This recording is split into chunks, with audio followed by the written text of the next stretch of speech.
Hello everyone and welcome to this analysis.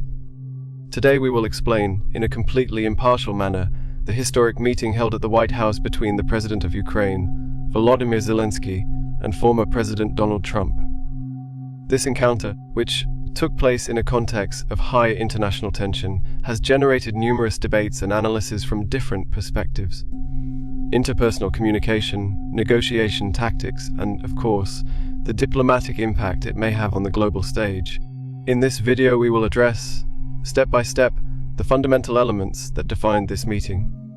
We will examine the way in which both leaders communicate, both verbally and non-verbally, and we will reflect on the possible meanings behind their postures and expressions. Our goal is to offer a balanced and contextualized vision without making hasty judgments, so that each viewer can form their own opinion. To understand the relevance of this meeting, it is important to recall the context in which it took place. On one hand, we have Volodymyr Zelensky, a leader who has been in the eye of the storm due to the difficult situation in Ukraine, and who has sought, in every encounter, to emphasize the crisis his country is facing. On the other hand, there is Donald Trump, a controversial and charismatic figure, known for his direct style and for adopting positions that, for some, may seem confrontational. The meeting is set in a complex global scenario in which decisions and communication between leaders have direct repercussions on stability and on the configuration of international alliances. This encounter was more than just a simple bilateral meeting. It represented an opportunity and also a challenge to renegotiate positions, express demands, and, ultimately, define the direction of future diplomatic relations.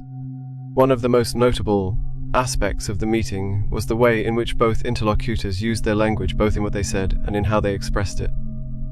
During the meeting, strong and direct statements were heard. Some analysts have pointed out that certain comments from Trump, such as insisting on the need for gratitude or emphasizing that, without the United States, there are no cards to play, seek to reaffirm a position of power. For his part, Zelensky used a language that, at times, was supported by the image of crisis to emphasize the urgency of his situation. A play of postures and gestures was observed that reflected tension and, at certain moments, discomfort. Hand movements, eye contact or the absence thereof, and other nonverbal indicators can be interpreted as signals of insecurity or, on the contrary, as attempts to control the situation.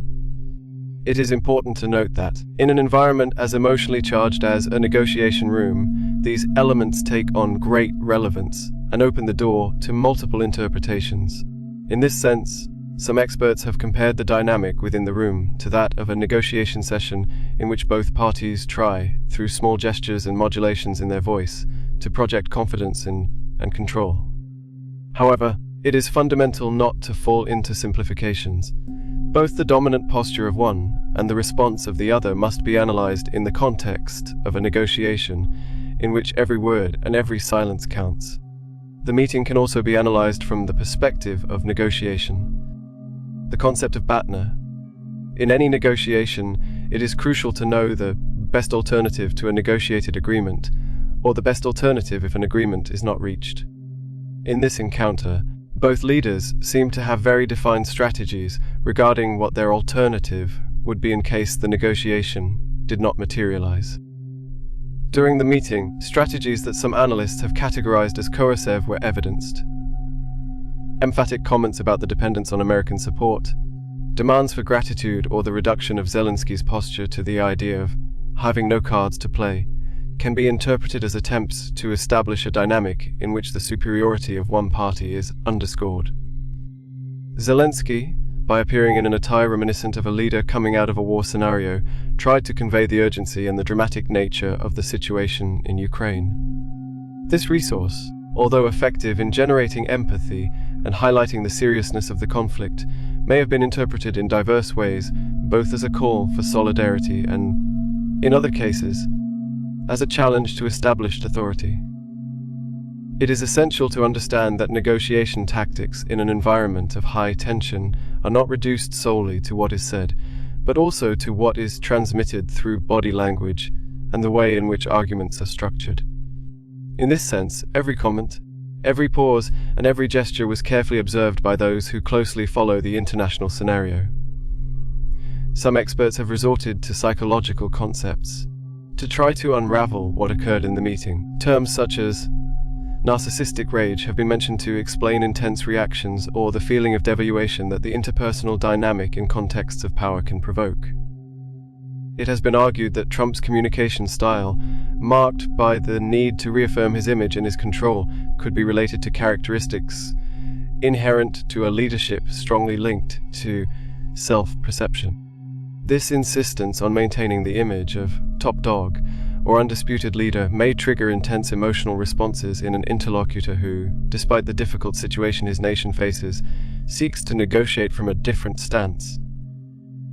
On the other hand, Zelensky, during the meeting, showed signs of nervousness and, at certain moments, impatience.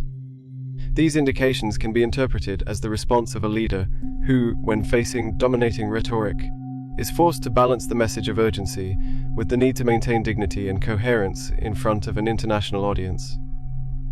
It is worth noting that, although it is useful to resort to these psychological analyses to understand the complexity of the interaction, each interpretation is subject to multiple factors. Experts agree that, in a scenario as charged with emotions and pressures as the one experienced in that room, it is difficult to completely separate negotiation strategies from personal feelings. Therefore, it is fundamental to consider these perspectives as part of a comprehensive analysis and not as the only way to interpret what happened. Various commentators have offered criticisms in relation to the development of the encounter. Among the most recurrent observations are the demand for gratitude. At several moments, emphasis was placed on the fact that Zelensky had to express gratitude for American support, which has been interpreted by some as an imposition tactic that seeks to weaken the position of the Ukrainian leader. The use of language to disqualify. Comments that minimize Ukraine's situation or that imply that without the backing of the United States, the country would not have the capacity to negotiate, have generated debates about the use of language as a tool of power. The role of interpreters and intercultural communication. One of the criticisms mentioned is the absence or the inadequate handling of the interpreter during the encounter. In situations of high diplomatic complexity, the correct translation and adaptation of the message is fundamental to avoid misunderstandings or semantic noise that may alter the perception of what is being said. These criticisms reflect the inherent complexity of an encounter where national interests, personal strategies, and the need to maintain a coherent image in front of international public opinion converge. At the same time, they underline the importance of analyzing every element of the dialogue, from the choice of words to the most subtle gestures, to understand the web of power and communication that was deployed on that occasion. The meeting between Zelensky and Trump is not only relevant for the direct exchange between two high-profile figures, but also for the implications it has for international politics. The balance of power. The dynamics shown in the encounter demonstrate that, in the diplomatic field, the relationship between leaders is governed both by negotiation ability and by the projection of strength. The insistence on maintaining a dominant image can have long-term effects on trust and cooperation between nations. The global perception. Every comment and every gesture were observed and analyzed by governments, media, and citizens around the world. This type of interaction can influence the way alliances are perceived and the trust placed in traditional diplomatic mechanisms. The future of diplomacy.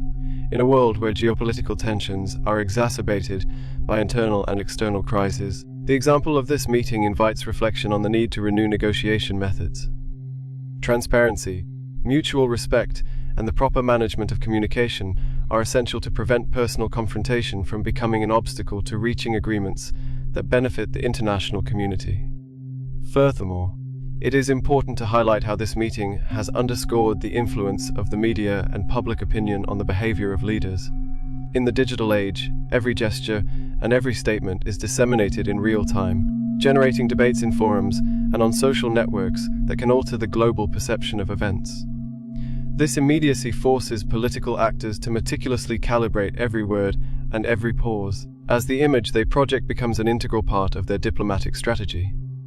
Thus, The way a negotiation is presented not only affects the direct exchange between the parties, but also has repercussions on the trust and solidarity that may be generated among their respective international audiences.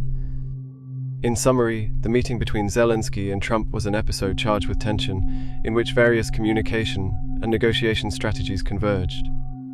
On one hand, it was possible to observe how each leader used both his words and his body language to convey messages of urgency, control, and at times, confrontation. On the other hand, the criticisms and subsequent analyses have shown that the encounter was also a reflection of the complexities of modern diplomacy, in which factors such as personal image, the handling of the interpreter, and the expectations of the international audience play a crucial role.